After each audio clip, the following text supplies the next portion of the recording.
Hostage, a Todd Mills mystery, book 3 in the series. Arthur R.D. Zimmerman, publisher, Scribble Pub. Narrator, Eric Aust. Chapter 7.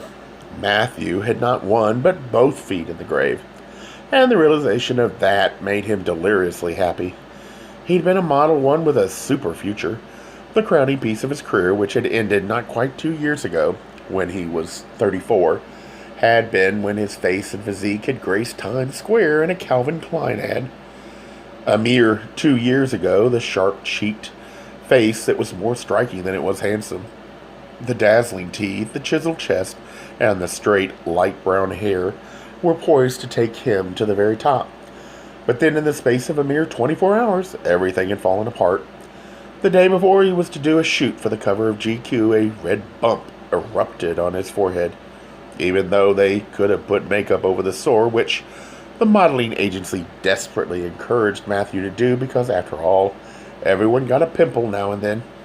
Matthew canceled, for he recognized the bump, knew immediately what it was, knows it. He'd seen that type of cancer on at least 4 of his friends, and now he was seeing it on himself, a fact that Matthew's physician confirmed within a few days. Yes, that was Kaposi's sarcoma. And yes, Matthew had been expecting some such crisis, for he'd tested HIV positive 3 years earlier. Who would have thought, mused Matthew as he drove his light blue van on 35 West toward downtown Minneapolis, that this farm boy from central Minnesota would escape the family farm, rise literally to the heights of the fashion world, then tumble to his present situation. He'd always wanted to be famous and had always known that somehow, some way, he would be. 13 years ago, he'd come to Minneapolis determined to be a playwright and hoping that one of his plays would bring him the national recognition he was expecting. When that failed to happen and he was completely destitute, a friend of his gave him 2 phone numbers, one for a temporary employment agency that had a filing gig for 3 months minimum, and the other for a small Twin Cities modeling agency. He dreaded the first, so he called the second, and that in turn had lit the fuse that nearly blasted him all the way to the stars. And although he didn't quite make it out of the solar system that time, he knew this wondrous deed they were about to enact would make him a household name. It was odd, though, for he was only just realizing that his life hadn't been headed all this time for glorious fame, but instead for infamy of a most calculated kind. Yes, by tonight his deed, if not his face, would be broadcast on every national evening news show. Too bad he never looked worse. Too bad his illness had progressed with a speed that alarmed even his doctors. Too bad his immune system was too severely compromised for the new drugs to have anything but a temporary effect. In fact, he looked like shit, which was why he could no longer bear even a glance in the mirror. For starters, all that straight, silky, luxuriant hair was completely gone, all of it. What the chemotherapy hadn't zapped, Matthew had shaved. A nick here, a nick there. His skin looked like hell, too. A brownish blob of a lesion. Here, another lesion there, particularly on his back, where he was nearly as spotted as a leopard.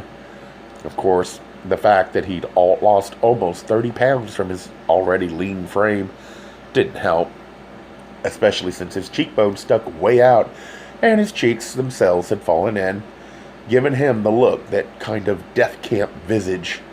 What the fuck? At least he was going to live long enough to do one important thing with his life. And this was important. You bet, he thought as he steered the van up the ramp into downtown. This wasn't about getting mad or getting even. Hell no. It was about taking action. Doing something. Taking a stand and fighting back. Too bad Kurt couldn't be here to witness this, but at least he'd gone toes up before he'd ruined the whole goddamn thing. Which was what Matthew had been so worried about. Worried that in his delirium, Kurt would blab. But now that Kurt was dead, shit. Would Matthew ever stop feeling guilty? Their secret was safe, or so it seemed, and while it was obviously too late not only for Kurt, but for Matthew as well, the average lifespan for a person with KS was 18 months after the appearance of the first lesion. So he was already pushing it. At least their little plan might speed things up and save a few others. It would have an effect, he was sure. Unlike those guys in Italy, the big nitties, the three men with AIDS who had robbed those banks. What exactly were they trying to prove? That queers could be tough guys? Or that in Italy, criminals with AIDS should have a right to be imprisoned instead of being forced to go free? Jesus Christ, the world was nuts. Fucking nuts. Ignoring a sharp pain in his forehead, he prayed. This wasn't the start of another bout of cryptococcal meningitis, like the god-awful one he'd had last year.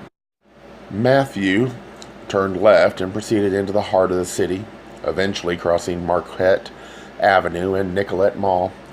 How this place had changed, turned into a big city of sorts. He remembered his family, his parents, and two younger sisters driving all the way from the farm, each Christmas getting rooms at the Leamington, gawking at Dayton's Christmas windows, scarfing mountains of chow mein at the Nanking, and then seeing 2, 3, 4, and 5 movies. Life had seemed so simple, of course. Then puberty had struck, and the day his father found him in the barn, half naked with another boy, had changed the rest of his life. For starters, everyone stopped expecting that one day he'd take over the farm, and Matthew started plotting his escape to the big city. It took years, but he made it. Shrugging off the memories, Matthew turned right, glanced at his watch, and saw he was perfectly on time. Bravo! Practice makes perfect. And the three of them had gone over and over this, getting the times and approaches just right.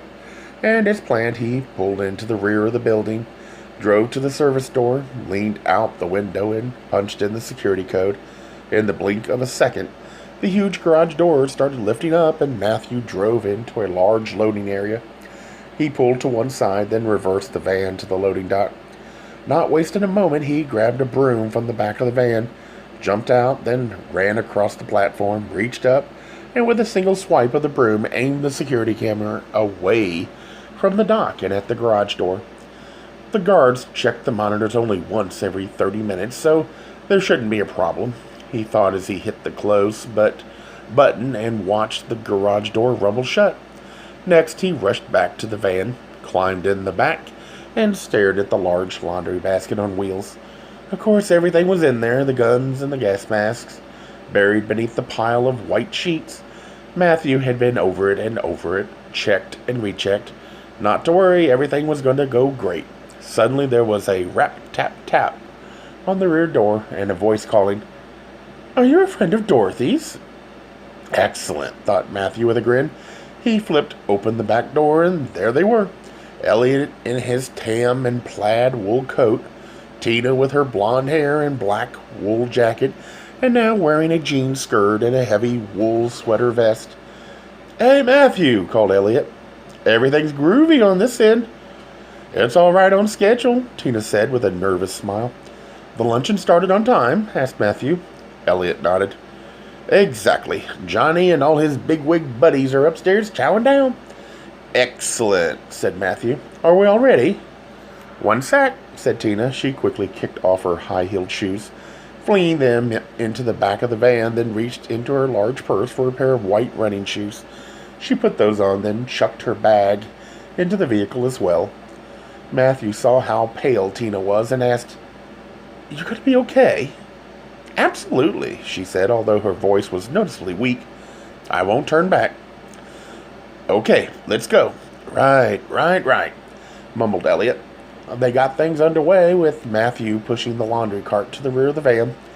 Then, lifting it onto the loading dock, Elliot grabbed it but swung it wide and right into Tina. "Oh, sorry, gorgeous, I forgot to scan." "It's the eyes," he pleaded. Matthew jumped out of the van and helped Elliot, while Tina hurried ahead and opened the service door. Passing through that, they entered a long corridor, a bleak concrete block hall that proceeded into the heart of the building. Tina again rushed ahead, disappearing around the first corner. A few seconds later, she reappeared. "Still nothing," she reported. "Very great," said Matthew. "No security, at least, not down here. No one noting any comings and goings." "Yes, very great indeed," thought Matthew. It was just as they had thought, just as Tina had observed this morning.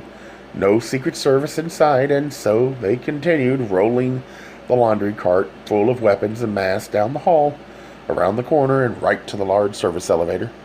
The luncheon was scheduled to end at 1, of course. It could go longer, which would pose problems. The execs, who'd paid through the nose for lunch with Johnny Clareton, could demand a few more words, pose a few more questions, beg for a buddy-buddy photograph, but Clareton was famous for his punctuality. A tight ship, that was what he ran, he always claimed, and that was how the United States should be run. Efficient, effective. No more $200 toilet plungers. As for himself, he had a hired timekeeper on staff, someone who kept him going from place to place, from speech to book signing to congressional hearing. Just in case, though, Matthew had decided to give themselves a little extra time. Things wouldn't, explode until 1:10. Elliot tapped the call button, and when the elevator doors eased back, he said brightly, "Going up?" "In flames," said Tina, trying to manage a joke. "Of course, that'll be second floor. Step to the rear." They rolled the cart into the large elevator, but when the car started rising upward, all three of them fell silent. They were really going to do it, thought Matthew. Incredible. Fucking incredible. And given that he didn't expect to survive the next few days, he was surprised he wasn't more nervous. Dismayed that his headache was growing worse. He'd gone off his suppressant therapy last month. He rubbed his forehead. Then he glanced over, saw the beads of perspiration forming on Tina's brow, saw her makeup blistering. "What's the matter?" he asked. "Just tired." She dabbed at her brow with the back of her right hand. "I've been running a temperature for 3 weeks now, and I'm just a little warm. But don't worry, I'll make it." "Of course you will." Thinking back to sweeter times, he said, "Remember when we met out on that shoot in the Badlands?" She nodded, tried to smile. "Yeah, wasn't that for a Banana Republic ad?" "I think so. And you were so beautiful standing out there in chinos on the edge of the world. I thought you were the prettiest thing I'd ever seen." "You should talk. God, we had some fun, didn't we?" Tina tried to laugh, but instead her eyes started to mist up. "Nervous?" She nodded. "A little. But then I think of Chris, and I know I'm doing the right thing." "Absolutely." "Man," volunteered Elliot, his sad eyes fixed on the floor. "When Chris kicked the bucket, I just sat down and cried and cried. That's when I realized for the first time that, man, this really is a big, bad, ugly world. Let me tell you, I sobbed for days." "Yeah, and I cried for days when Kurt finally died," said Matthew, glancing at the others, wondering if they even knew how hard it had been for him. If there was a God, Kurt would have made it at least until today. If only he could be here. He'd be one proud son of a bitch. Elliot shrugged. "Yeah, but you gotta go when you gotta go. I mean, loose lips sink ships, and he could have sunk us, "Well, he didn't," snapped Tina. The elevator chimed, and the doors opened, bringing them back to their mission. Matthew poked his head out, saw that the service lobby was empty. He signaled Elliot, who pulled out the stop button on the elevator, thereby freezing the lift on this floor. He then helped Elliot roll the laundry cart into the small lobby. Now all they had to do was wait for the roll of applause that would signal the conclusion of the round table luncheon. Then, of course, Mr. Johnny Clareton would step into the adjoining room for his interview with Channel 10's own Todd Mills, and things would really explode. Gay Mysteries audiobooks. I think it is easy to hate a label, but a face humanizes the word. So this effort is twofold: to offer comfort to those like myself that your world didn't end because you don't fit into the view of acceptable society on both sides, and in hopes of helping those with family that are LGBTQ, that it doesn't mean we are aliens from the child they once knew. Reassure them so they can maybe be supportive at the same time, being true to their values.